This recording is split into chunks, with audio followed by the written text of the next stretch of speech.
He said, as soon as the plane landed, I got off of the plane and ran into Erika's arms on the tarmac and boohoo cried. He said, like, basically, like, you know, like fell into her arms and cried because he was had so much anxiety. Their planes landed an hour apart. So I just thought it was interesting that she waited to go to the hospital, because who could say, I think we can say what we would do. We'd probably go right to the hospital. And, you know, she did tell me. You would be in disbelief. You'd be in disbelief, and like, as horrible as it would be, you would have to like see it for yourself. I guess you wouldn't believe it. I think that's probably what I'd be feeling in that moment, amongst many other feelings. But I think in that initial state of shock, you'd feel disbelief. So the question is, you know, what was like Erika Kirk doing on the plane for an hour? Why was she just like waiting on the plane for an hour for, you know, didn't go immediately to the hospital, waited for Colvet? I don't know.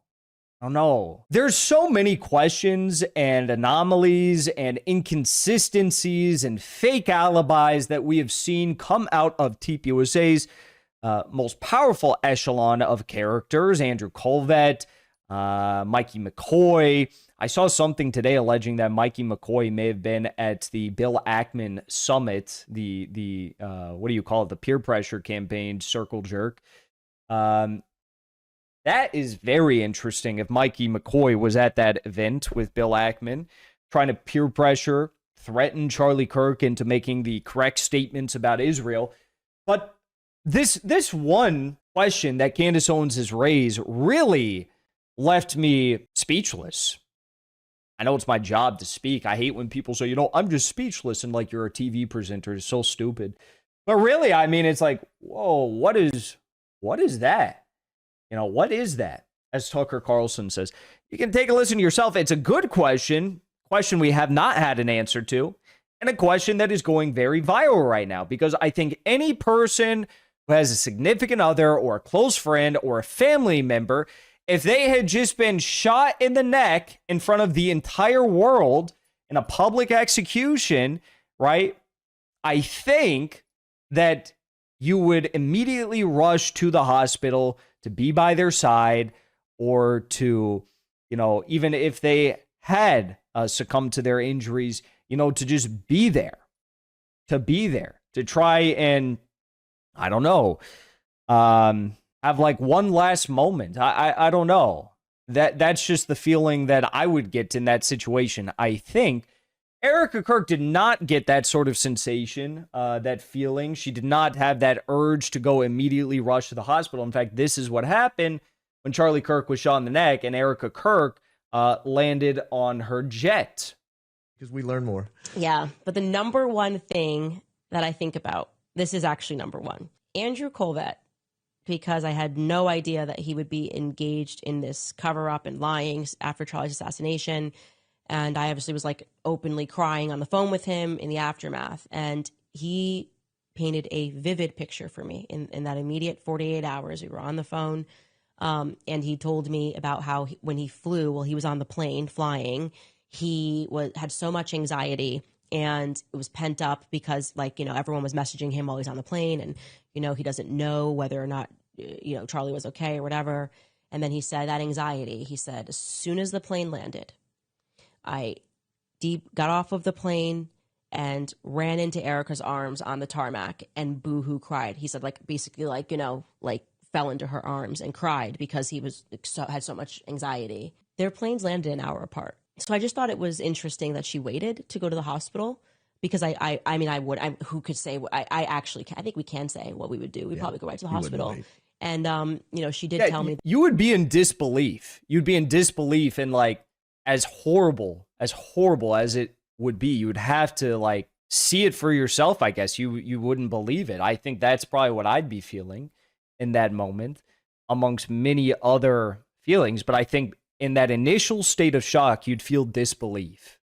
So the question is, you know, what was like Erika Kirk doing on the plane for an hour? Why was she just like waiting on the plane for an hour for, you know, didn't go immediately to the hospital, waited for Colvet? I don't know. I don't know. You know, if I grew up in around a lot of friends, family, you know, it's like if if someone in your house like stubs their toe, you immediately run over and be like, oh, are you okay? You know, like what happened? Someone stubs their toe, they're like, fuck. You say, oh, what's wrong? What's wrong? Well, you rush over there to see what happened, see if you can help the person. That's like the immediate thing you normally do as a human being, right? If you're not a sociopath and, you know, you weren't responsible for that person stubbing their toe. Erika Kirk, no, she didn't do that. That she found out Charlie was dead before they took off in Arizona. And I think about that a lot. Like, why wait an hour on the tarmac? And then, despite waiting for him to land, they then went into different entries into the hospital. Erika went through the back and Andrew went through the front. So there's a lot there that doesn't make sense to me. But the hour waiting on the tarmac bothers me because you are with other people. You should get to the hospital as fast as possible. And why are we waiting for Andrew Colvett? Very weird. Very weird. You know, it's so much weird stuff with that hospital. The blocking of the doctor from, you know, cleaning up Charlie's body for Erika Kirk to actually see him. The doctor was blocked from being able to do that by some security personnel, I guess, which he described as extremely unusual and having never happened to him at any point in his career. Because, yes, if, you know, Erika were to walk in and see, you know, a very, very bloody scene, that's obviously not ideal. The doctor wanted to clean up and make things more presentable. And that is just normal practice, right? Regardless of how a person dies. But of course, in a situation like this where there was so much blood loss, the security cameras, right? The security cameras at the hospital. You also hear now Erika Kirk went in the back of the hospital. Colvett went in the front of the hospital. I don't know. Was she fooling around with like JD Vance on the plane on the tarmac for an hour and then went through the I don't know what happened, but serious questions that I think should be answered. Of course, you know, we'll get some fake alibi, we'll get some fake story, some non-answer, and that'll be that, and then everyone will just move on. That's kind of how everything has gone throughout the duration of this narrative spinning.